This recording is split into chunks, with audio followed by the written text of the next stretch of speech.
Hello everybody, my name's Big Citrus and let's get into it. Overwatch 2 is finally here. It's been out for about a week now, and I have basically been playing it religiously. Yeah, I don't know what to tell you guys. I know it reminds me of the Overwatch I fell in love with instead of the weird MOBA game that we've had. And with this new game, there are some actual new heroes, and a lot of heroes have been changed. So I think it's time to talk about what your Overwatch main says about you. Some of you might say, Big Citrus, I know that you're kind of sucking Overwatch 2, but do you have anything to say about the constant server issues, some massive bugs and glitches, you know, pertaining to certain heroes, the weird new rewards and battle pass system that is kind of inferior to the old loot box system, among other things?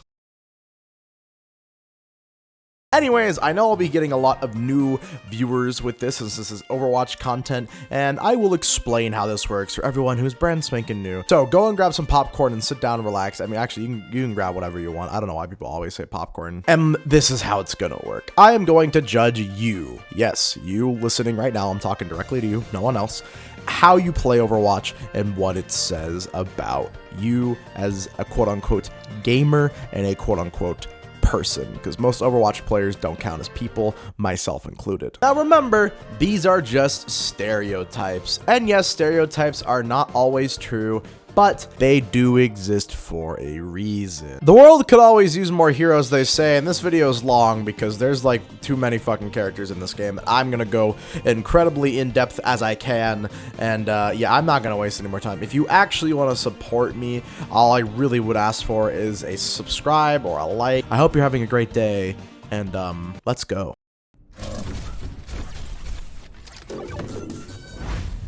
For this video, I'm mostly going to be going off of my own experiences in Overwatch and what I have personally seen and feel about certain people and what character they main, not necessarily the general online zeitgeist and what everyone says about certain characters and the people who main them, and you know, the same 2 or 3 jokes that are spammed like over and over again. For example, the GENJI I need healing meme. I'm not necessarily going to be going off that. I'm going to be going off of what I have personally experienced. However, when it comes to D.Va players, everything that you hear online about D.Va mains is 100% true. They might have started playing other tanks recently, but yeah, the whole D.Va mains have like 800 hours on them or more, just a ridiculous amount of hours for one character. That is 1000% true, similar to Mercy mains. The whole, you know, e-girl, ooh woo, serve all the time, slay all the time attitude is 100% present. Most D.Va mains, being a female, is 100% present. However, I will say this. Every single male D.Va main I have seen has always been way worse than every single female D.Va main I've seen. I'm not saying these players are bad. Most of the time, they will kick your ass on D.Va. However, if your team gets some counters like SYMMETRA and ZARYA, they will actually start sobbing into their pink cat ears headset. Also, I've noticed that D.Va mains, at least compared to like most Mercy mains, are like pretty feisty. They're not afraid to tell you to like eat shit. And I kind of respect them for it. Obviously, yes, there are the section of D.Va mains that literally are just quick play and arcade warriors, only play D.Va, and call themselves an Overwatch diehard, but there's some of the people who are complaining about the new game and how it doesn't feel anything like Overwatch 1 because they can't adapt to change. But then there are those people who are D.Va mains, and perhaps they tried switching to other games, but they have come back to Overwatch 2, and they are eating. They are leaving no crumbs on this new game. They've been playing Overwatch for a long time, and, you know, most likely if Overwatch 3 ever comes out, they will come back and serve on that game too when they're like 80 years old. One thing I've learned is that you will find D.Va mains at any rank, all the way from bronze to top 500, you will find people who are D.Va mains, and obviously the higher rank they are, the scarier they are. Yes, you'll get those D.Va mains who are too focused like on like watching TikToks or something, like actually play the game, but then you'll actually get those D.Va mains who are just, you know, like the most aggressive and scary players who don't just stand there shooting their primary fire 1800 meters away from the enemy, and they will actually chase you down with micro missiles and literally defense matrix all of your ultimates inside of your face, and you'll never be able to play the game when they're around. You will have those players, and they're terrifying.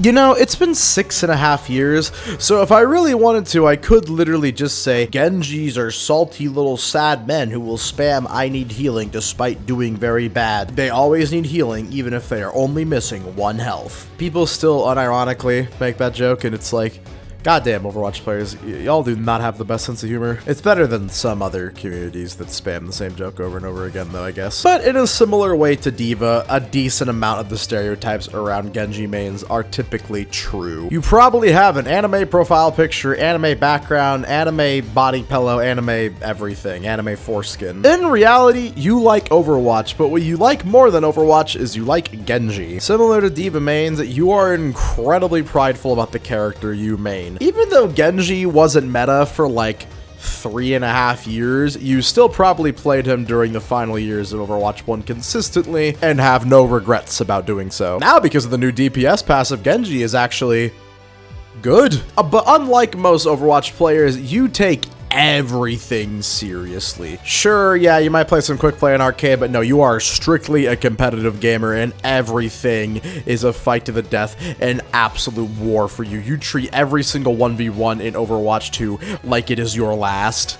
Does their entire team have beam characters like Winston and Symmetra? You don't give a fuck. You will still play Genji and continue to feed in hopes of getting that sick 1v5 Graviton Surge Deflect Dragon Blade 5-man kill. You just want cool clips. That's all you care about. Any game that has an anime-like character with throwing knives and shurikens will always be the one you play. In games like Apex and Valorant, you probably played characters like Wraith and Jett, but now that Overwatch 2 is out, you are strictly back to playing Genji full-time. Can you be toxic? Oh yes, absolutely. Usually, you're pretty chill. But when you are tilted hard. You will let literally everyone know in the lobby that they are, in fact, dog shit. You are an Overwatch lifer, you know basically every name of every pro Overwatch Genji player in the Overwatch League. You have multiple Smurf accounts, some where you literally just play Genji and WIDOWMAKER no matter what. And at least when it comes to Overwatch, you think you are the main character. Also, why do so many Genji players I meet have foot fetishes? Anyways.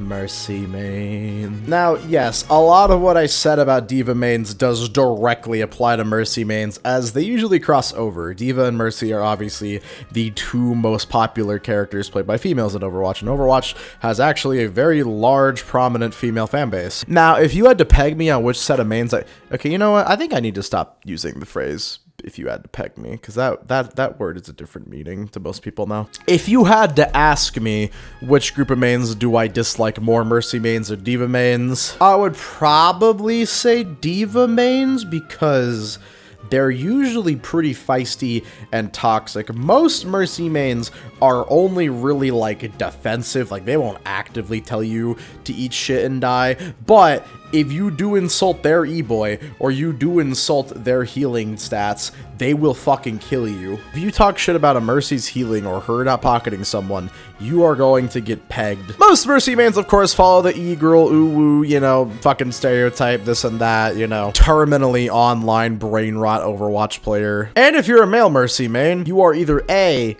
gay, or B, dog shit. Any straight male Mercy main I have seen has been one of the most toxic people I have ever met and genuinely ass at the game, no matter the rank. But most Mercy diehards do occasionally play other healers, but that's definitely not what they used to do. In the first probably like 2 years of them playing Overwatch, they religiously played Mercy and maybe had an hour on other characters at the most. There are two subsections of diehard Mercy mains. People who pocket and actually use their pistol, and people who literally only care about having the highest healing in the lobby. Like, they will literally sniff anyone out who has 3 HP missing, pop their ult, fly to them just to get that extra healing.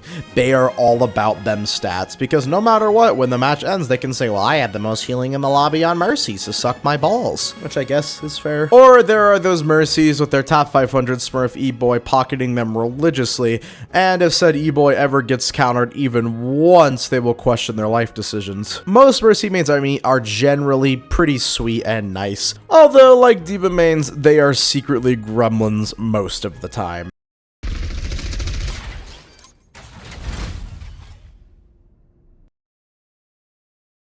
ORISA has a lot of new mains now and is actually, in my opinion, a very fun character. Really quickly, I'm going to be a bit controversial. I really like Overwatch 2, at least as a game, despite many other issues, and I think it's actually pretty good. That I have seen online a few times that genuinely makes me want to skin my feet with a carrot peeler, and that is that old ORISA was superior to the new ORISA on Overwatch 2, and those people are actually fucking delusional. If you were an old ORISA main or someone who just preferred old ORISA, I have to imagine that there's no way that you are actually good at Overwatch. You liked holding down her primary fire that basically had infinite ammo with a small reload, and pressing a button every couple of seconds that would either make you immune to CC and dying or would suck people off, and your ultimate is mainly just so your other teammates can actually do damage for you. Basically a completely brain-dead mismatch of characters that you could just press 1 or 2 buttons every 4 seconds, and as long as your team was decent enough, you would succeed,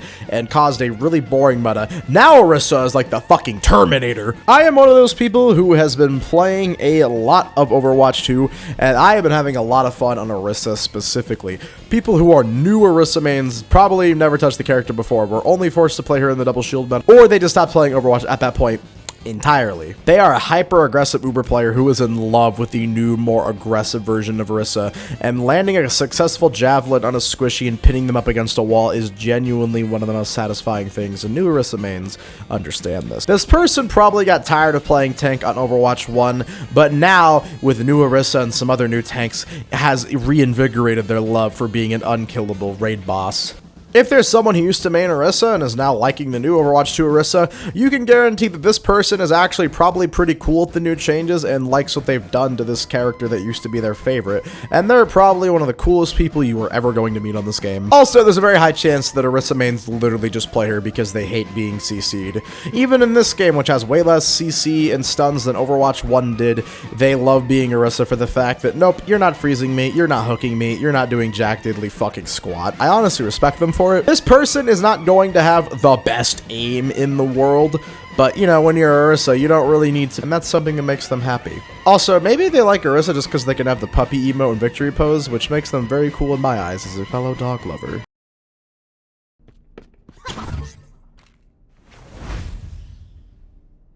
Tracer Overwatch is gay. I don't know why. That sounded...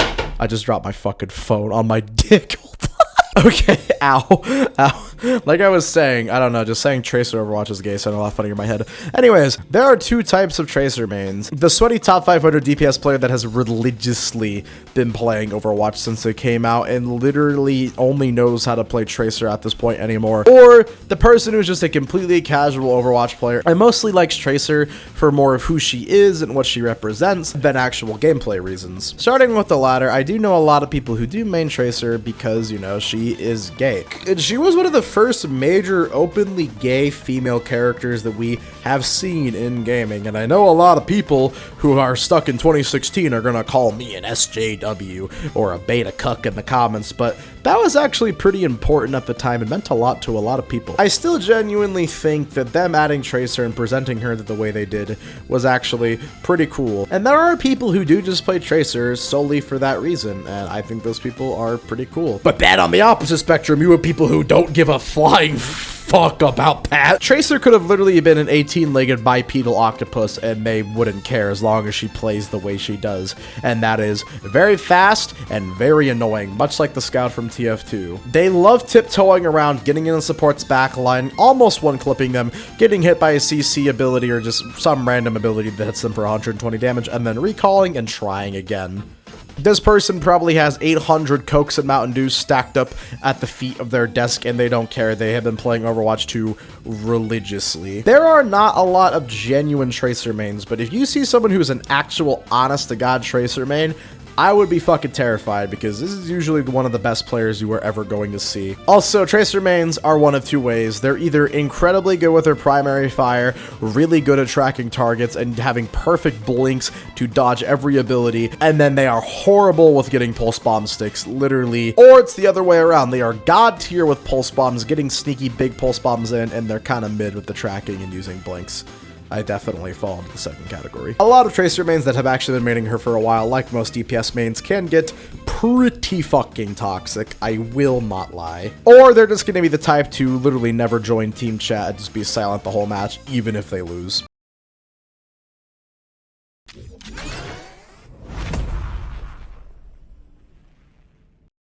I have a lot of strong feelings about Lucio mains, both negative and positive. If you main Lucio, you probably call yourself the funny friend. Like, not necessarily everyone in your friend group calls you the funny friend, you know, always, you know, the one making jokes and everything, but you think of yourself that way. And you solely have always liked playing Lucio because he can wall ride and boot people around, and you like playing support roles in most games. Lucio was just very tailor-made for the quote-unquote funny friend archetype who doesn't really like taking the brunt of action in most games. Of course, you will always have the dreaded Reddit Lucio mains, and let's be honest, most of y'all will never be DSP stanky and are just ass. Yeah, you'll go on Smurf accounts, yeah, 1v2 backline supports against players who have considerably less hours and a considerably lower rank than you, but you could still, you know, actually be doing more by just helping your team still. But a good Lucio main knows when to meme and knows when to cream.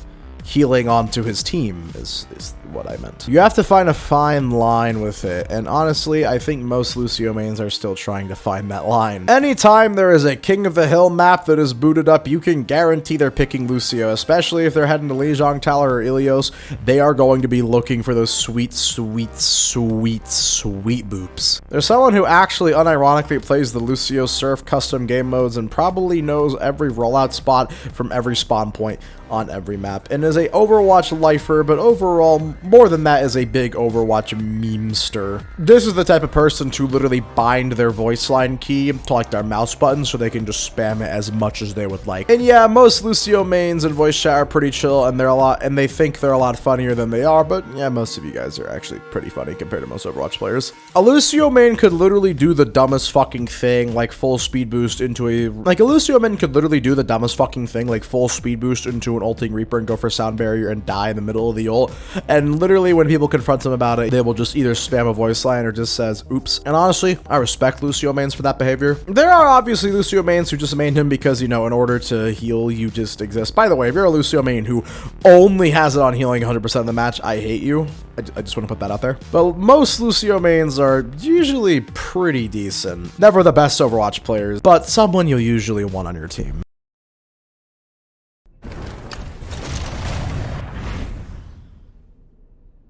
Now, I'll admit, most Reinhardt mains are usually Giga Chads. At least they definitely see themselves that way.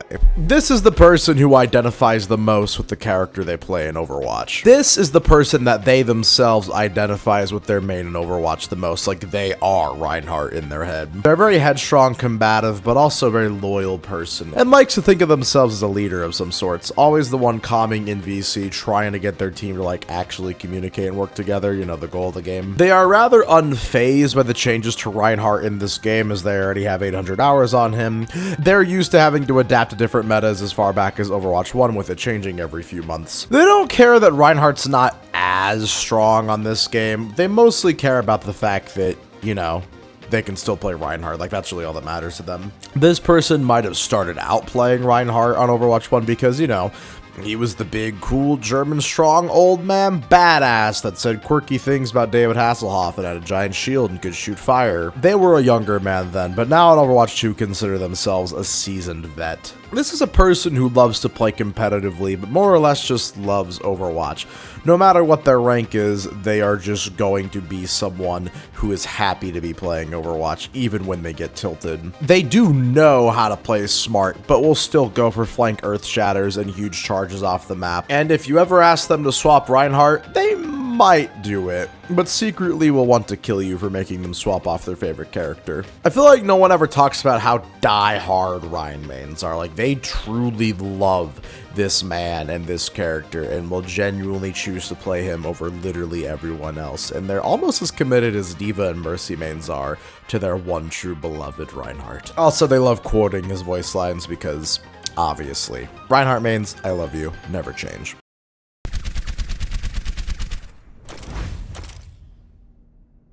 Soldier 76 is one of the characters of all time. I feel like every single Overwatch player, for the most part, can play Soldier decently well. Most of his kit comes down to reaction times, positioning, and having basic aim skills, which I know when it comes to the average Overwatch player is pretty hard to come by. I feel like if you're an actual die-hard Soldier 76 main, I don't really know what that would say about you if he's your most played character. Now, if this was like when Overwatch 1 came out, I would just say that you were like a Call of Duty or Battlefield player, and you played him because he was the edgy, you know, self-insert, you know, main character, you know, Call of Duty campaign protagonist. But now I feel like there's so many other cooler options in terms of like DPS picks that Soldier just seems incredibly basic in comparison. So if you main him, you're also probably incredibly basic. I mean, Soldier is incredibly strong, arguably one of the best DPS characters in the game. You might just be like a top 500 like fucking hit scan DPS player. You know that Soldier is really the only hero that offers the versatility to, you know, carry any team. Or you might just be a younger player, someone who really doesn't like how complicated some of the other DPS characters can be, but you have good skills, so Soldier is just the character that you stick to. I feel like more often than not, if Soldier is your main, you have to be a die-hard Overwatch player, basically not even touching other games except for Overwatch. And just playing Soldier as much as you can because, well, I mean, he's just really good. I don't really know how else to finish this segment. Yes, I've definitely seen some people who have tons and tons of hours on Soldier who literally for some reason can only play Soldier, even though if you're good at Soldier, you'd probably be good at other DPS characters, and they can get pretty toxic. And like, it's like more often than not that a Soldier main is one of those people who's always bitching at their healer over the mic. It's just weird, because I know so many people like myself who play a good amount of Soldier 76, but don't actually main him. Anytime I see a Soldier 76 main out there in the wild, they're always just a weird person, and I don't really know what to say about them.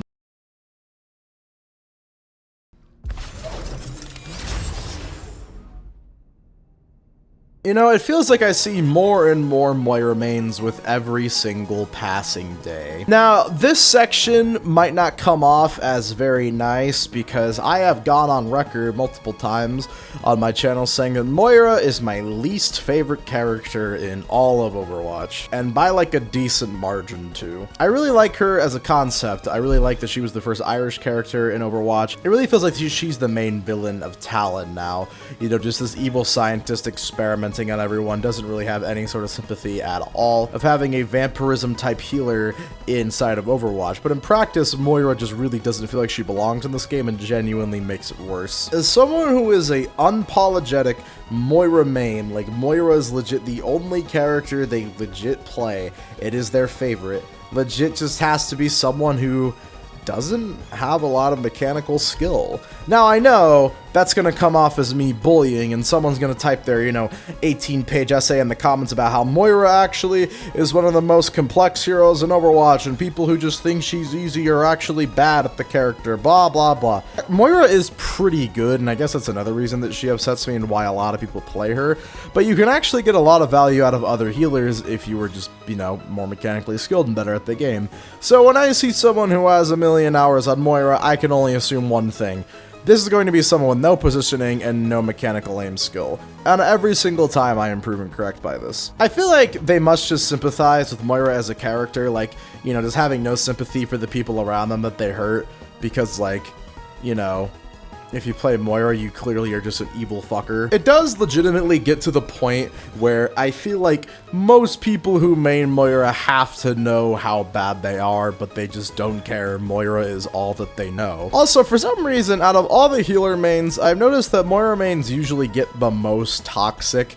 Like, yeah, you have the angry Mercy E-girls who will bitch at you if you don't protect them one time. Yeah, you have the DPS Zenyatas that will never heal you and think that they're God's gift to the earth. But MOIRA mains genuinely remind me of how callous MOIRA herself can be. They'll always focus on having the least amount of deaths. They'll always focus on trying to have the best stats in the lobby, so if someone ever bitches at them, they can say, well, I have gold healing and the least amount of deaths you're feeding, your dog shit. I have more damage than you, your ass. Honestly, half the time when I see MOIRA mains, with how they talk about the game and get upset, it doesn't even really seem like they like Overwatch that much. I don't see why anyone would actually choose to play MOIRA out of any other hero unless they were just, you know, that bad at the game. And hey, you know, tell me a comment down below as to why you main MOIRA and maybe my mind will be changed a little bit.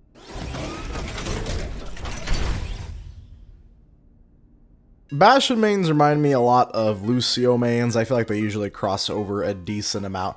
They're always the quirky kind of Overwatch player. The person who doesn't main a traditional character that's useful in every single situation and instead opts to main the character that they think is the most fun, which on a level I respect. Look, let's just cut the shit. Back in Overwatch 1, Bastion mains were pretty cringe. Yeah, they were always pretty good at Bastion. Bastion is a character that is pretty easy to counter once you know what you're doing, and yeah, it just wasn't that fun to have a Bastion main on your team. Now in Overwatch 2, Bastion is basically a completely different character, and you will still see the same exact Bastion mains from Overwatch 1 maining this character and only playing Bastion. So Bastion mains pretty much are Bastion 1 tricks. There's not really a difference. They don't really play other characters. And this person, in terms of how they communicate, will either be one of two ways. They will be dead silent, never typing in chat once, never talking in VC once, and they will only communicate through voice lines and saying hello to you. Hell, they might not even do that. Or they will be in voice chat the entire time telling you how dog shit they are, even though most of their damage probably just comes from shooting the tank who kept getting healed the entire match. Bastion one-trick mains never have the best aim, but, you know, they're decent. But this person revels in the satisfaction they get from just being a giant turret mowing everyone down. They love turning into an artillery can now in Overwatch 2 and just literally playing Battlefield. They revel in the satisfaction that people get from telling them, oh my god, you're cringe, Bastion one-trick, kill yourself, don't even play this game, this is not the game for you.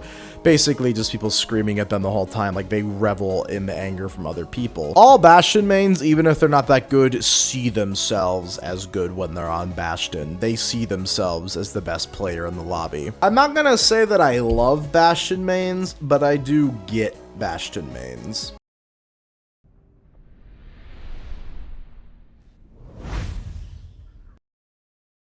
Ah, the Widowmaker main. You always love to see these people on your team. So, let's just go with the typical line of how Widowmaker mains work. They always play the main Widowmaker points, like Offense King's Row, Ilios Ruins, Busan Downtown, you know, those kind of points. And as long as they get at least 2 picks in the first fight or the second fight, they will not swap Widowmaker for at least 2.5 minutes. They will make sure they get their ult, and that's all they care about. Once the ult is expired, they might swap to another character. If they got like more than 4 kills within 2.5 minutes, you can bet your ass they are staying Widowmaker the entire round, even though they'd be doing more in another DPS hit scan probably. Because that's just how Widow mains are. Yes, you might be a Widowmaker main because you're like a top 500 pro streamer, pro player, and you literally been playing FPS games since you could fucking hold a stick in your hand, and you religiously play Widow because you just love how satisfying she is to play, and I understand that. And if anyone on your team, especially if they're, you know, some sort of Mercy or Diva E-girl, tells you to switch off Widow, you will bust out every single hateful word you have ever learned and tell them to shut the fuck up and continue to play Widowmaker. So yes, I'm trying to say that most Widow mains get toxic pretty often. I don't really think I'm like fucking reinventing the wheel or anything when I say that. Now, I imagine if you main Widowmaker, you probably just play sniper characters in literally every single game you play, and I mean literally every single game you play, you just play sniper characters. And deep down, when you're not doing good on Widowmaker, you will realize it and take a deep breath and look at the hero select screen and just go back to playing Widowmaker, not giving a single fuck.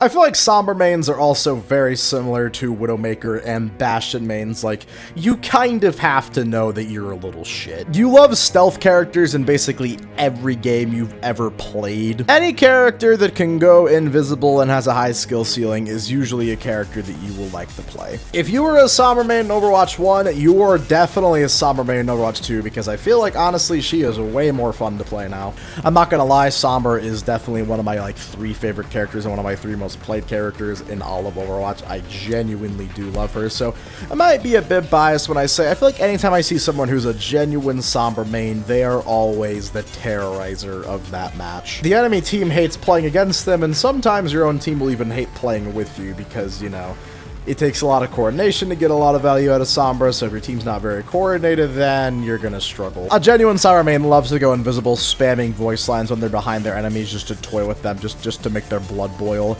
and will literally hack every single health pack on the map the moment they make eye contact with it. Like, they will legit conceive a child with that health pack, bro. Sombra mains, when it comes to their ult, are one of two ways with it. They will either literally pop it the second they get it because they know they just want to try and build another one as fast as they can, or they'll try and coordinate their monkey brain teams to, you know, use another ultimate when they EMP to get a big team wipe, and that's always stressful because trying to get Overwatch players to do anything is hard. This person's mechanical skill is probably not the best ever, but it's usually pretty decent all things considered. I feel like a Sombra main is someone who does in fact play other FPS shooters, but Overwatch will always be their favorite in their heart no matter what.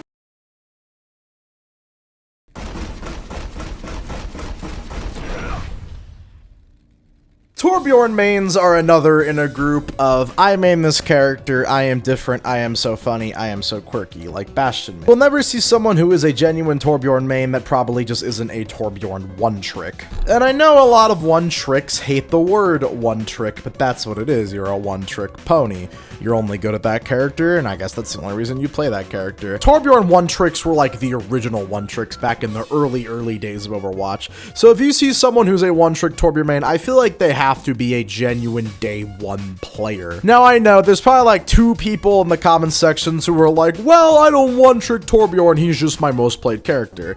And I understand that. I actually do like playing a bit of Torba myself. I think he's pretty good on Overwatch too. But you have to know that other people think you're a little gremlin shit.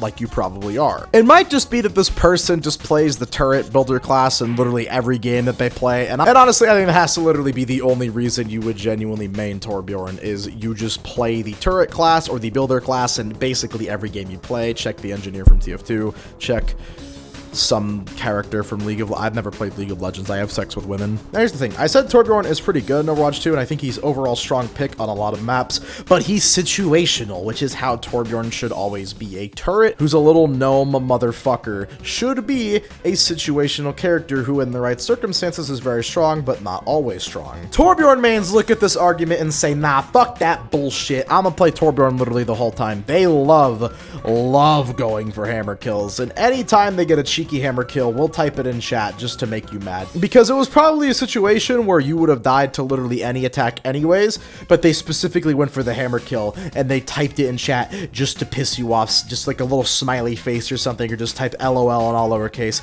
and it just makes you seethe even more. And the TORBJORN one trick, the TORBJORN main knows this, and much like Bastion mains, uses this to its advantage to fuel their power. Now, TORBJORN one trick mains are usually pretty good. They've adapted to the many changes that TORBJORN has gone through during his lifespan and have made the best of it. This is someone who can get toxic under the right circumstances, but is usually pretty chill overall, and someone who does genuinely just enjoy Overwatch and want to win and want to have a good time, but will still only play TORBJORN.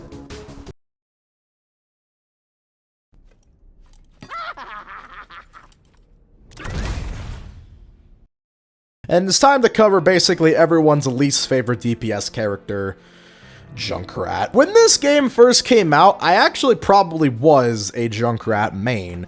I loved his kit, he felt very fluid to play, and I loved how you could catch people off guard with his surprising DPS potential. Over the last few years, we have seen how JUNKRAT is really cringe. Now, as someone who is a JUNKRAT aficionado and knows lots of great nade lineup spots on many maps, because I am in fact also cringe, I do like to defend JUNKRAT mains a decent amount of time, but if you genuinely main JUNKRAT, there is a reason that people bully you. He does kind of remind me of MOIRA in a way where you don't really necessarily need to have any sort of mechanical skill or good positioning to do well as the character. Just like MOIRA mains, it's hard to distinguish a JUNKRAT main with 10 hours from someone who has 10,000 hours. You're probably just a new player, maybe a younger player, but definitely a casual player, someone who might not even play competitive at all, just loves getting as many team kill riptires as they can in quick play and arcade, probably someone who loves playing total mayhem in game modes like that. And also, JUNKRAT is probably the only DPS character you legitimately play, because anytime you swap to another DPS character, specifically a hit scan, you usually embarrass yourself. JUNKRAT mains do usually play tank and healer, but hey, when it comes time for their turn on DPS, it is JUNKRAT only, baby. And look, I get it, they know their limitations as a player, they know they might struggle on other heroes, so they stick to the one that they think they'll succeed at. I respect that. But you have to know how people feel about you in practice, right? In basically any game you play, you probably pick a character that has some sort of splash damage ability because aiming is hard. And because Junkrat has some of the most annoying voice lines known to man,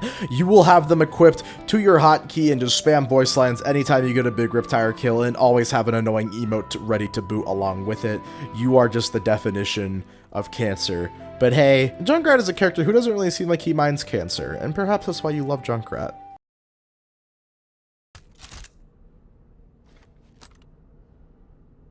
Junker Queen is honestly one of my favorite characters in the game right now. I think she's really fun. Some people think that she is complete and utter dog shit, but I actually think she's pretty good. Junker Queen players know that they could probably be doing a lot on another tank pick, but genuinely just love playing Junker Queen because of how fun she is. They love playing Death Brawl comps like they do.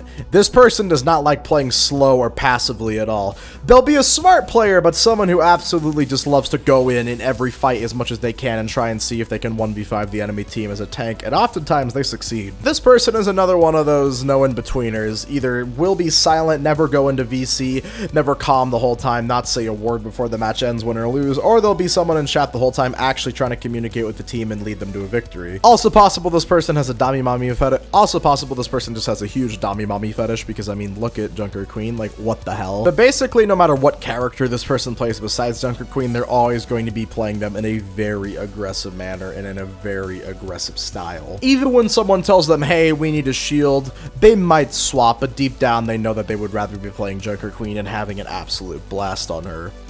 There aren't tons of Junker Queens now as she's fairly new. There aren't tons of Junker Queen mains now as she's fairly new, but I imagine this person is a tank aficionado who can pretty much play almost every tank in the game, but Junker Queen is still their absolute favorite and will play her for years to come. This is someone you want to keep around.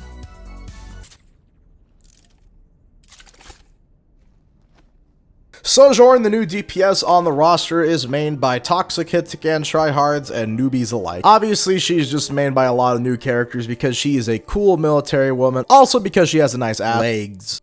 It's mostly just because she appeals to a wide array of people, is a pretty cool character, and is also brand new, and people want to try their hand at her. If they're a SOUJORN main, they have to love the railgun ability. Like, they have to literally always be going for huge 100 charge railgun critical hits, one-shots on squishies. Like, they just have to love it. Which is the main reason why a lot of SOUJORN mains are, you know, toxic, try-hard, wannabe top 500 hit-scan players who just play every hit-scan character, but are in love with SOUJORN because of how fast she is. I personally love SOUJORN because she kind of makes me feel like I'm playing Apex with how much I can slide around, and I feel like for a decent amount of SOUJORN mains, they probably share the same feeling that I do about that. Now, I haven't seen a SOUJORN main who wasn't completely toxic, like if they genuinely main SOUJORN. They usually have a pocket mercy up their ass and will literally talk shit to the rest of their team when they have double their damage, but you know, I get it. You should be terrified of someone who's a genuine SOUJORN main when they get their ult, because I've noticed people who actually play SOUJORN for some reason have a 100% accuracy buff on their ult and will literally kill your entire team. But for the rest of the match with the railgun, we'll maybe hit like 1 or 2 shots with it. It just is what it is. A very aggressive, very sweaty player, probably doesn't play quick play or anything like that at all, and strictly plays competitive and is grinding for the high ranks. And then you have KIRIKO. Yeah, there's gonna be a lot of, you know, weird people maining KIRIKO, a bunch of furries, a bunch of cat girls, a bunch of cat boys, and you know, I definitely get it. KIRIKO, from what I've seen so far, is the support hero for DPS players who have to play support, and they pick KIRIKO. Yeah. I feel like KIRIKO will in fact replace ZENYATTA as, you know, the DPS's players' home when they have to play support, you know, just going DPS ZENYATTA. Now we'll have our own DPS KIRIKOs and people who just think that they're the best player in the world anytime they hit a headshot with KIRIKO. KIRIKO mains basically have to be an anime fan in some sort of way. Like, I feel like if you in fact main KIRIKO, you have to have some sort of anime profile picture, probably a former GENJI, a HANZO player. I feel like most people who main support characters won't be a big fan of KIRIKO because her abilities are very timing dependent, and also she's a skill shot character, which means a lot of DPS and tank players are going to be drawn to her. I guarantee you KIRIKO mains will be incredibly toxic and in fact very sweaty and one of those competitive or nothing type players, but hey,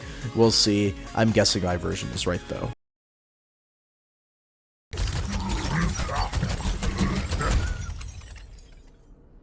Roadhog is a character that has always had some level of controversy attached to him. Of course, my OG Overwatch 1 players remember the original Hook 1.0, which was basically a cataclysmic affair where everything in the game literally didn't work, and it was up to Roadhog to decide what was allowed to kill you and what wasn't. And then there was the few-year period where Roadhog was just basically a throw pick. And now we arrive at Overwatch 2, where Roadhog he's fine. I don't really have a problem with him anymore. As a solo tank, he is basically used best for comps with low damage and low healing. He really shines there. But do most Roadhog players and Roadhog mains actually think about that when they pick Roadhog? No, it's just, I want to be the DPS player. As someone who loves Roadhog, I will admit that, yeah, I'm mostly a DPS player who gets forced to play tank a lot of the time. No problem. I could just go Roadhog and do everyone's job for them. DPS, healing, you got it. CC, got it. And when my little piss baby teammates scream at me like the piss babies they are because I'm quote unquote feeding because I apparently quote unquote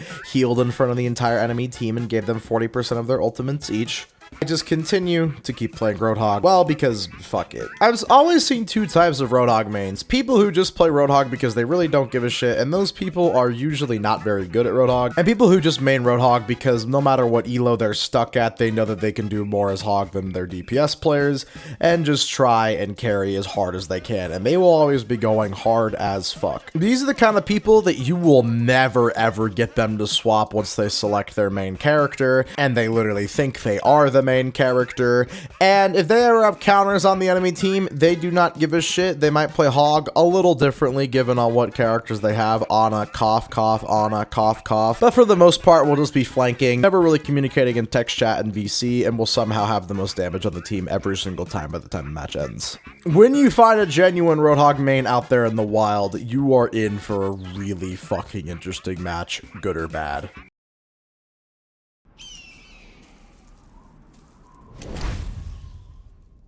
Alright, time to address the big cowboy in the room. Cole Cassidy, or as he was formerly known. Hopefully this section doesn't make anyone feel awkward. I know the whole thing with what his former name used to be is a bit unfortunate. And I know that people have opinions and are upset and they don't really care about the victims in the situation, just want to call him by his old name because it's what they know. I get it, it's a bit of a stupid situation, but I'm not going to be one of those assholes. I'm just going to call him Cole Cassidy. But for the record, I only address him as Cole Cassidy from Fortnite. So for the remainder of this section, for the remainder of my entire life, I will only be addressing this character as Cole Cassidy from Fortnite. That is how I balance it out, everybody. All right, let's go. If you main Cole Cassidy from Fortnite, you are almost 100% definitely a sweaty tryhard. I know I say that for a lot of sections in a lot of these videos, but this one is specifically true in the case that I don't know why you would play this character unless you thought you were better than everyone. Like, Ashe's DPS and Ultimate are better. Soldier has more consistent value. But yes, Cole Cassidy from Fortnite does take a requirement of skill. There is some skill in playing him, and he's not necessarily the best character, but what he does have is cheap little tactics that Cole Cassidy from Fortnite means love to use to their advantage. See, every Cole Cassidy from Fortnite man will always be talking shit to the enemy team, telling them to sit and just typing LOL on all lowercase, you know, being the typical comp, you know, try hard, probably having like at least 5 Surf accounts, but usually a pretty decent teammate overall. But one thing that they will never talk about is the amount of times that they have to use their sticky bomb to get a kill, the amount of times they have to roll and use fan the hammer. Let's be real, anyone who mains a good amount of Cole Cassidy from Fortnite will basically always be someone who gets at least a few cheeky kills during a match that they just know tilted the fuck out of the enemy team, and even though it basically took next to no skill to do, they still feel good about doing it. This is someone that you would consistently find being hard stuck Diamond or Masters who really wants to go pro on the game but just can't quite get there.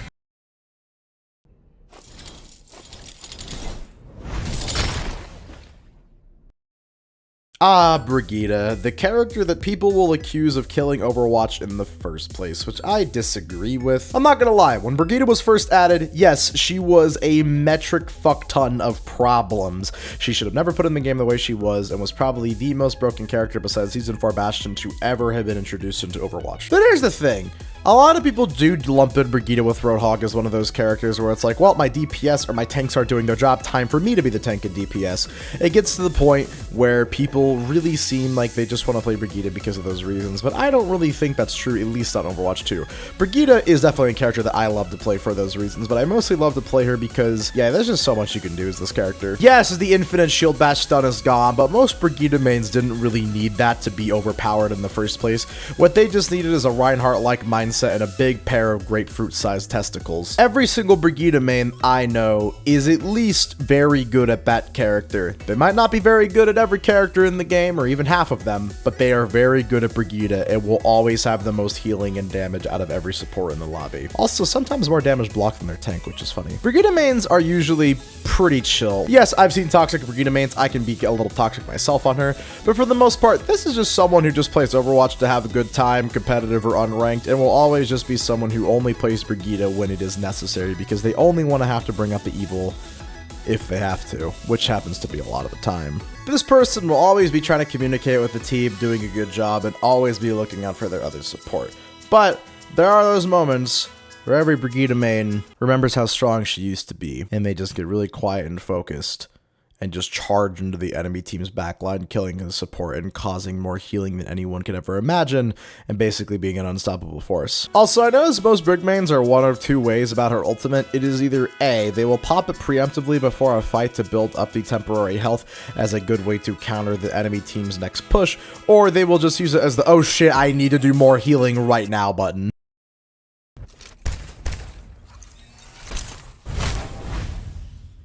I've seen a lot of tier lists for Overwatch 2 made by pro content creators and pro players that basically say the Doomfist is the worst character in the whole game. And I think there's an argument to be made that he's definitely maybe the worst tank in the game, but I don't think he's the worst character, far from it. I actually think he's pretty good. This is probably the hardest section for me to do in the entire video, because I don't see old Doomfist mains playing new Doomfist, because obviously now he's a tank, and let's just be honest, he's a completely different character than what he was before. Yes, the general movement is the same, but he just feels so different with how they buffed and nerfed him and tweaked him. Doomfist is in a really weird spot right now, and I almost don't even feel comfortable doing this section because I don't really have a narrowed down stereotype, but I will try. If you are a new Doomfist main, there is a small chance you did used to play Doomfist a lot on the previous version of the game, and you still just like playing Doomfist solely because he is in fact a fun character. Yes, he's nowhere near as overpowered or annoying as he was on the previous game,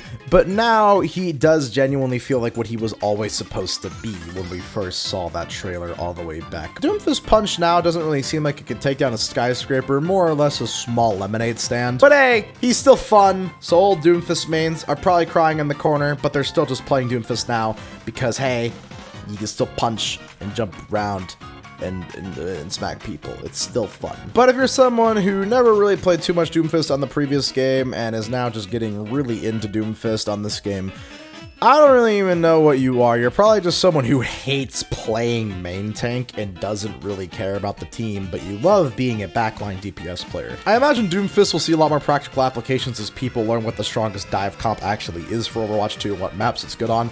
On certain maps and certain points like Midtown, I actually think Doomfist is really good. So for the people who are maining Doomfist right now and learning him, I think you guys might be getting ahead on something.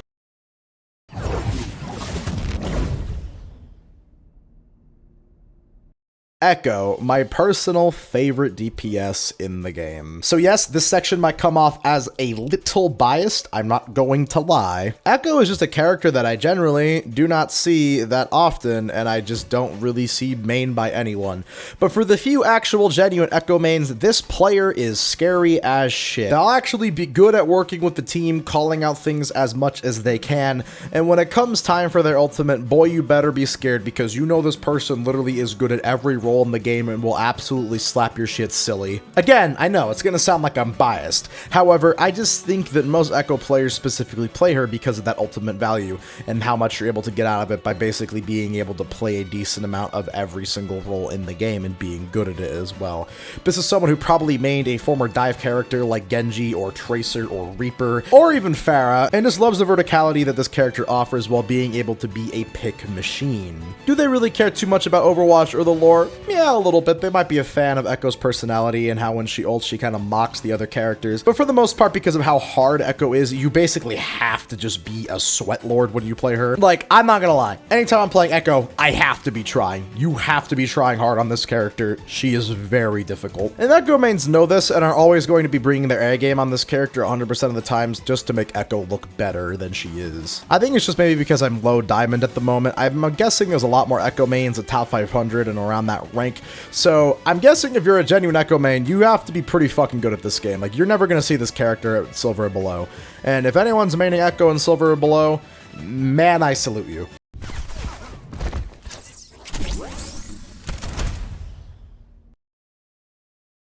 I feel like you'd never genuinely see a lot of Baptiste mains, but the ones that I do see are usually really good at the game. Baptiste on Overwatch 2 is actually kind of insanely fucking strong. Like, it's actually kind of crazy how good Bap is on this new game. His damage potential is crazy for a support, better than some DPS even, and I think a lot of new Bap mains are absolutely abusing this.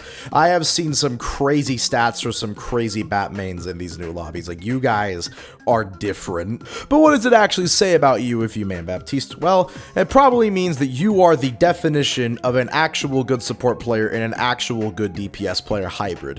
You are someone who has good aim on your teammates and on enemies, and you're very good at applying that in just about every situation. This will be someone who is basically always on comms, always trying to get the team to work together, and especially always yelling at their teammates to stay in their immortality field and actually use their fucking ultimate. Bat mains are one of two ways when it comes to amp wall. They are either A, going to use it entirely for themselves, basically just becoming the strongest DPS on the battlefield for but a moment and just dropping some absolute insane damage, or, you know, just like only shooting shields because everyone runs away from them when they hear amp wall, or actually using it for healing and using it for their team, trying to set up for their stronger tanks and stronger DPS. I prefer to do the first one, but that's just me. Baptiste definitely is not the best character in the world, but I feel like anytime I go against a good Baptiste main, I am always on the ropes. Their movement is usually pretty good and their awareness is also usually pretty good, which for most support players, that is a rare thing to see. Also, Baptiste is one of those mains where people love to quote his voice lines and always have a voice line bound to one of their hotkeys so they can just spam it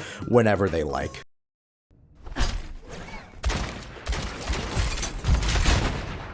Ah, yes, the Ashe player. I feel like you see Ashe just a whole hell of a lot. Mostly in mid to high rank elo and almost always with a mercy pocket up their ass. A genuine Ashe main, basically like Cole Cassidy mains and SOUJORN mains, has to be someone who is a bit of a sweaty tryhard, and usually these groups of characters mains overcross. Usually these groups of mains cross over a decent amount. I've always noticed with Ashe mains in terms of how they actually play the character, they usually play one of two ways. They are going to be someone who is a genuine skill shot god, just hitting insane headshots left and right like you would never expect, and basically is just playing a more mobile and defensive Widowmaker. Or there's someone who is really only good at not shooting with the ADS shots, just spamming body shots, and is really good at using the coach gun and dynamite offensively. So these people I notice are actually usually surprisingly overlapping that anime profile pic, you know, addicted to Overwatch Rule 34 subreddit type groups, and is just a bit toxic, a bit cringe sometimes. But I mean, yes, usually they are pretty good at the game. But this is one of those DPS players that if you never heal them, you will never fucking hear the end of it. This is one of those DPS players where if this is a genuine Ashe main and you do not heal them once, you will never hear the end of it. This is the kind of person who will literally just join VC to scream at you and basically nothing else. And I think most Ashe mains subconsciously acknowledge that one of the reasons they do as well as they do and they get as far as they can is because of Bob. Like, they will actually, most good Ashe mains will in fact use Bob to actually try and cap and contest objectives, but for the most part just know that as long as he gets in the back line, he will clean up and they have to do very little, and they love Bob for that reason.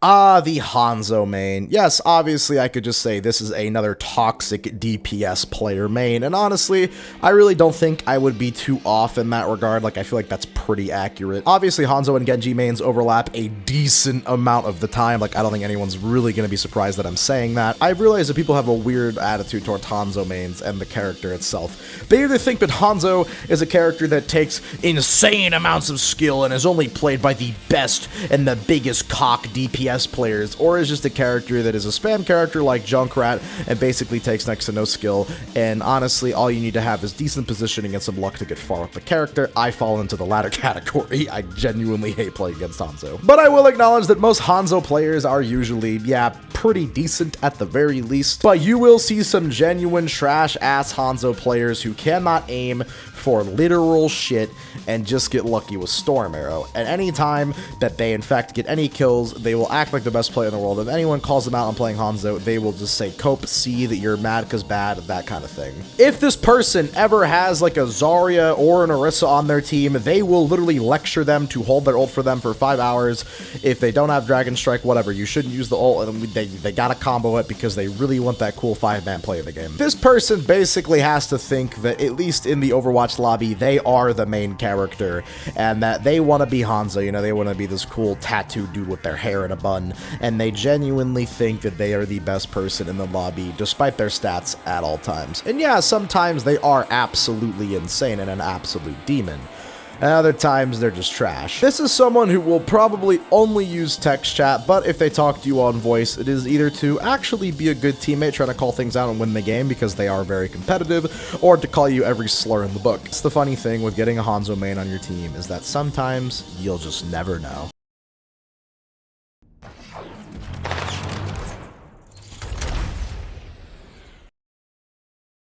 Zarya is probably the best character on Overwatch 2 at the current moment. Like, gods is she strong. I'm not gonna say that she is the most overpowered character to ever touch Overwatch in its entire history, but she is certainly up there. There basically is no tank counter to her right now unless you're just the best Zarya in the world or the world's greatest Sigma player. And there's a lot of new Zarya mains that are using and abusing how strong she is at the current moment. She will definitely be getting a nerf, and when that happens, these people who are new to maining Zarya will definitely be crying about it.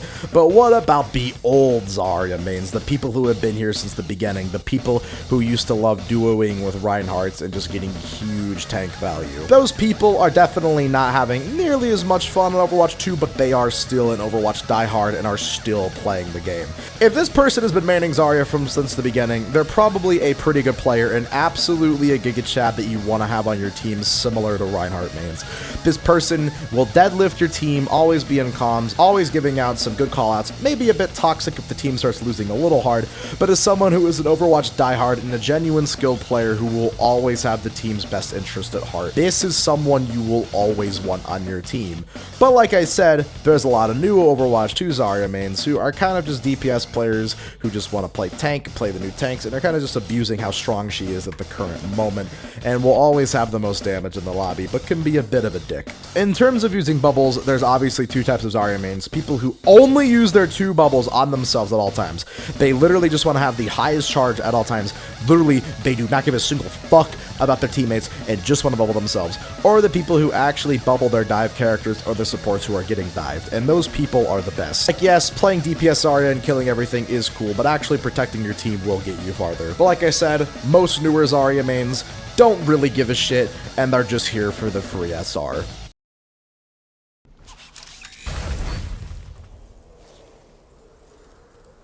I have also seen a lot of tier lists who have put Mei very low on the totem pole in this game, which is weird because I've been playing a lot of Mei, and I actually think she is really strong, and I think a lot of Mei mains know this. I imagine if you're someone who is new to maining Mei on this game, a main, if you will, basically you're only doing it because of the ice wall and the lack of a second tank, and you know how much damage this thing can actually block. Seriously, a Mei main will actually basically be the second tank in a lobby, similar to a Brigitte player, who will just be someone who is always using Ice Wall at the perfect times, cutting off tanks and absolutely blocking DPS's damage. These people are scary. An older Mei main is someone who's probably not a huge fan of the new kit and the lack of the ability to freeze outside of the ultimate, and is someone who's probably going to stop playing Mei.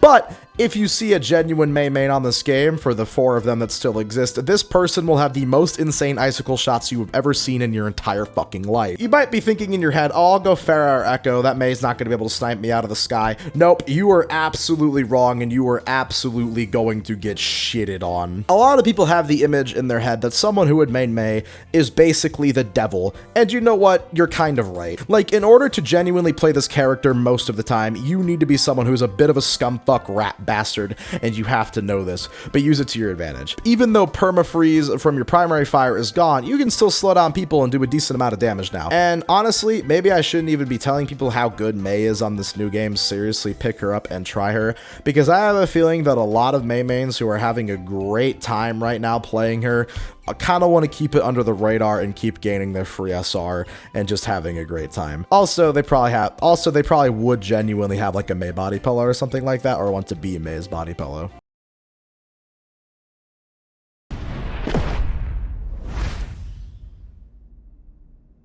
Pharah is actually also pretty good on Overwatch 2. For some reason, I feel like her ultimate charge is insanely fast compared to other characters, and I think a lot of new Pharah mains are abusing this fact. I don't know if this is a bug or not, we'll see if it gets patched, maybe I'm just insane, but I feel like Pharah mains are honestly having a blast on the new Overwatch 2, only having to deal with 1 tank instead of 2. Obviously, there's the obvious comparison of saying that this person used to play a lot of Soldier on Team Fortress 2 if they ever did play that game, and I think that's pretty apparent. More likely, I think this person is just someone who always likes not being on the ground, always likes having to play against people who have bad aim, and just having a good time with them. Mercy pocket. If you ever see a genuine Pharah main and they have no healers that can actually effectively heal her in the air, they will always ask someone to go Mercy every single time in text chat or in VC without fail. I'm not gonna lie, when it comes to Pharah, I don't think Pharah mains are the best of players. When they actually get put up against a genuine insanely good tank or insanely good hit scan player, they seem to really struggle and not really know what else to play. But if they actually get to soar the skies freely uncontested, yeah, this will be one of the scariest experiences and most unwinnable situations you have ever gone up against in Overwatch, especially if they got that good old Mercy or Ana pocket. Like, the thing is, I don't think that Pharah is insanely overpowered, but if you ask any low elo player, they are going to tell you that Pharah is insanely broken and should have been taken out of the game long ago. And for that reason, I don't really see tons of Pharah mains at the top of the competitive ladder. It's mostly in the lower elos you see these players, and yes, they can get very toxic, but sometimes they can be pretty chill, just genuinely not really caring too much about winning and having fun. This isn't always the person you're going to want on your team, but in the right situations, there's sometimes no one better than a Pharah main.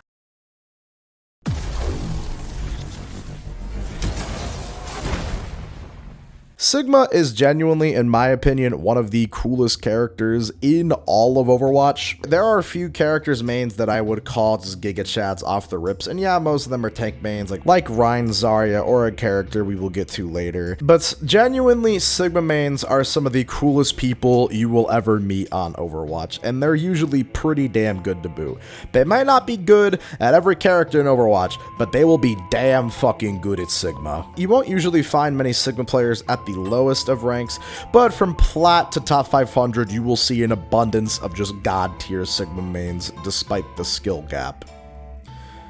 This is basically someone who is always going to be in chat for the most part, trying to give the best callouts and trying to play the best they can 100% of the time. Doesn't matter if it's unranked or competitive. This is someone who prides themselves on being great with Sigma's Vortex, trying to basically eat every single ability and every single ultimate they can, and anytime it happens, they decide to clip it and basically just be the biggest Giga Chad there is. Their shielding is insane, and now that Accretion Rock is actually buff, they are having a blast on Overwatch 2 and are having a great time stomping people, having the most damage and damage mitigated in the entire lobby. I kind of wish I had more to say about Sigma mains. They're also someone who genuinely loves his personality and is kind of upset that the Hero Select screen from Overwatch 1 did not make a return with him playing the invisible violin, but they still are loving Sigma, his lore, and his character. Despite not really caring for many other characters in the game, they do love Sigma and will just be one of the best players and one of the coolest that you'll actually see on the game. I don't really feel like all the sections on this video have been entirely positive, but yes, for Sigma and Sigma mains,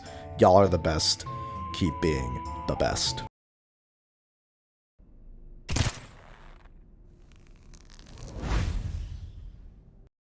Reaper is one of those controversial characters that people either love him or they hate him, and half of the time they hate him. I'm personally actually one of the people who doesn't find Reaper that annoying.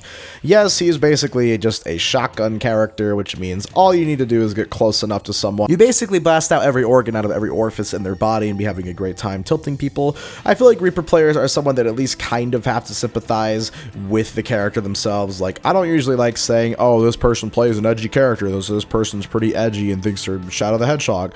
But I feel like if you're a genuine Reaper main, yeah, you kind of have to fall into that category at least a little bit. Like, I do just like playing him because of how strong he is at tank busting, like most people, but yeah, there are those people who genuinely are still stuck in 2007 listening to Linkin Park only playing Reaper.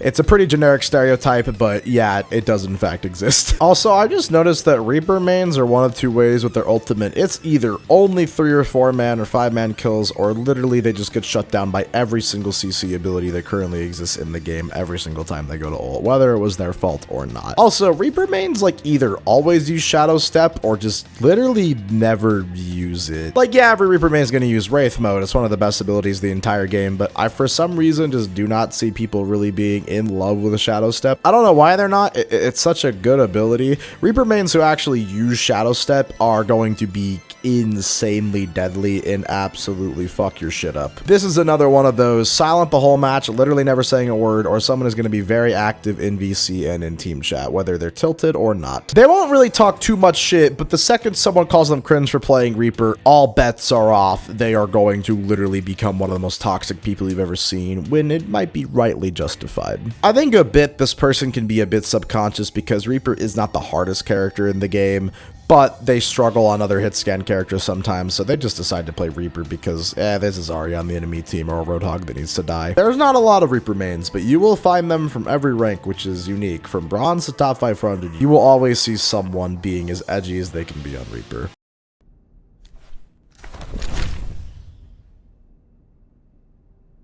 I think there's a genuine debate, but at least since she came out, that Ana is one of the greatest Overwatch heroes, if not the absolute best, and I don't think in Overwatch 2 her reign is slowing down anytime soon. And Ana main is one of those rare few GigaChad players. This is someone you always want on your team. They're gonna either entirely focus on a balance of healing and damage, or strictly healing, and either way it's gonna be something you want. There are 2 types of Ana mains, and I only do respect one of them. There's the Ana main that literally will just find a high ground spot or just somewhere not high ground for some reason and just sit and be scoped in the entire match, never going for sleeps, never going for nades except for anyone on her tank that's low, and just scoped in the whole time in the back, just being the biggest pussy imaginable, never getting in the face of action.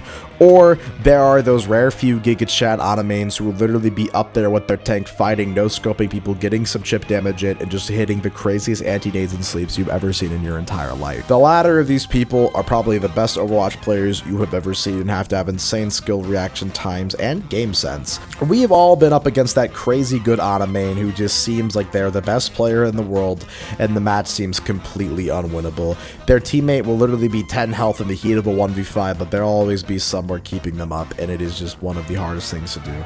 This person will usually be in voice chat actually making good callouts, actually saying when people are on them, and yes, they can definitely get toxic, but it's usually for a good reason. Don't really have much more to say. An Ana main is someone who fails to live up to the potential of the character or is one of the all-time great Overwatch players. No in between. Oh my god, okay, finally, last DPS character. It literally only took me the final video. Okay, who do we have? Alright, who's the last one? Who do we have? Let me just get this out of the way. I think it's really cool that Blizzard is actually trying to show more of how SYMMETRA is in fact an autistic person. I think they're doing it in a way that's not shoving in people's face and actually trying to, you know, be progressive and promote inclusivity. And I think SYMMETRA is a good example of that. I'm not going to sit here and pretend to lie to you people and say a lot of good things about SYMMETRA mains though. If you are a genuine SYMMETRA main, you have to think that you are in fact unique and special. We have all seen a genuine SYMMETRA main that has for some reason no time on basically any character except Symmetra, and has played her despite the vast amount of changes she's received, even though she's definitely, in my opinion, I think weaker on Overwatch 2 than she was in Overwatch 1. If you are someone who mained the OG version of Symmetra, I have to still believe that you're still playing the character, even though she's no longer as easy as she used to be. This is someone who can be one of the most toxic people in the game, but despite that, will do some of the craziest clutches and shit you've ever seen. This person is not afraid of their quote-unquote counters to Symmetra like Mei and Winston. They really just, honest to God, don't give a shit and are not afraid of those characters at all. Their aim with their projectiles isn't insane, but it's just good enough to constantly catch you off guard, especially with the new Symmetra projectiles. And like I said, yes, this person could be very toxic and incredibly fucking cringe. I'm not gonna sit here and say that I quote-unquote respect Symmetra mains, because there's just no way that you could main this character and be a top 500 player. Yes, I bet there's a 1 or 2 people, but like, out of everyone that mains Symmetra, it's literally like a percentile.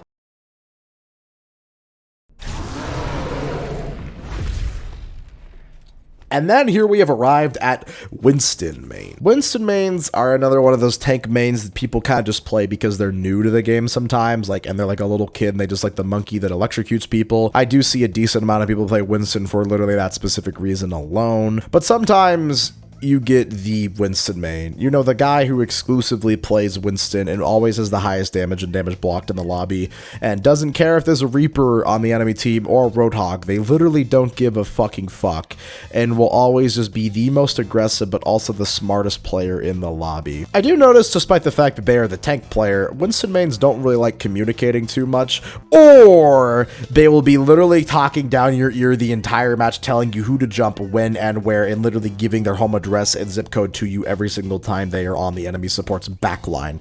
They are someone who is an incredibly competitive player, but still is someone who usually is pretty fun and chill to be around. The level of coordination you have to play Winston at a high level is pretty high, and you will see Winston's a lot because of that reason, because of the pure value you can get out of him. I kind of wish I had more to say, but this is someone who has to be a competitive rank grinder and an Overwatch lifer, but is usually pretty good at most games that they play. This is someone to be scared of, or they're just someone who just likes playing Winston for some reason because he's a monkey man and is kind of bad at the game and will throw most of your lobbies, but still bitch at you for some reason. I do see those Winston mains a lot.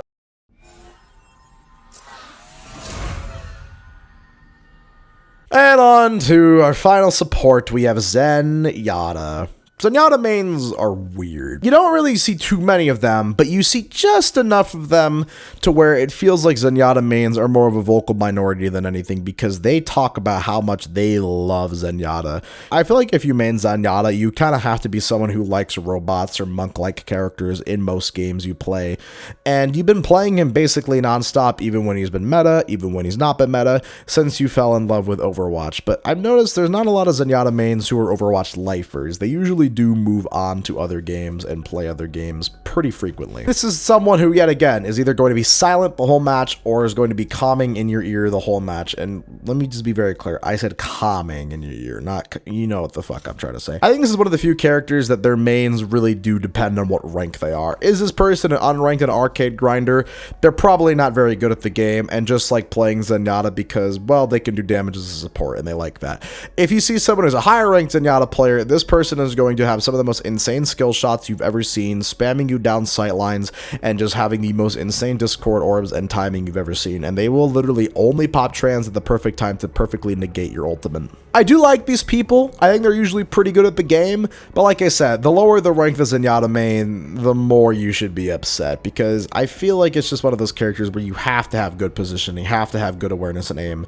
And when you see a low ranked ZENYATTA main, I think most people can agree. And for some reason, most of those lower ranked ZENYATTA mains are just not very good at other healers. Like, it's not like ZENYATTA is the hardest character in the world, but he's decently hard. So you think that someone who is good at ZENYATTA would be good at other healers, but nope, they can literally just play ZENYATTA for some reason. But those other higher tier ZENYATTA mains are probably really good at every support and are strictly for the most part a support and DPS player and someone that you should absolutely fear. And that's it. It's over. I'm done.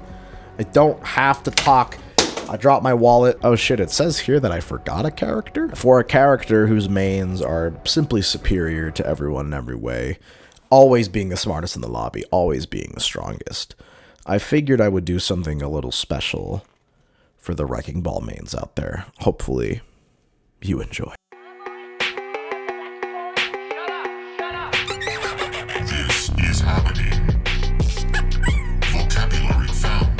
Translation impossible. Let it begin, I'm rolling in to beat this good should be a sin. Running against me is a race that you'll never win. Puppets, I'm a dick, I need a ventriloquist. I'm gonna do it my way, I'll drop your ass like Kanye. Moved on from Apex, now I'm on to the latest. I don't care if I make a mess, bitch, I ain't using latex. Now I see why y'all so max distracted, it's harder than you're dead. Your numbers are real pitiful, now I see why your bitch roll miserable. I'll be the last one standing, I'll be the last one standing like the motherfucking boy Hammond. Turn on this track and you know we get the whole club jamming. Jump off the roof and you know we gonna be slamming. Jump off the roof and you know we gonna be. That was it. That was what your Overwatch 2 main says about you. Thank you guys for watching. I have slaved over this video in a lot of ways. I don't usually talk about this, but these videos take a lot of work, and most people who are watching aren't subscribed, and I know as a viewer you probably hate to hear that, but genuinely, if you made it to the end, or just here at the outro for whatever reason, please consider subscribing and checking out the song in the description below. I know that you don't want to, but it would only take you a few seconds, and I know I sound like I'm begging, and I guess I am. I would really appreciate it. Thank you guys so much for watching. I really do love making these videos, and I want to say thank you for doing this. I really am having a lot of fun with Overwatch 2, and I hope to make more Overwatch 2 content on the channel, and for hopefully many years to come, but we'll see. Thank you guys so much. I don't really have much else to say. I just hope you guys genuinely had a great day, and hopefully you enjoyed watching the parts of this video that you watched. If you for some reason watched the entire video, leave a comment and just say I am the orange. Just say I am one with the orange. I think that'd be cool. Thank you guys for watching. Check out all my stuff in the description if you want to interact with me. Yeah, I've been Big Citrus, and have a damn good one.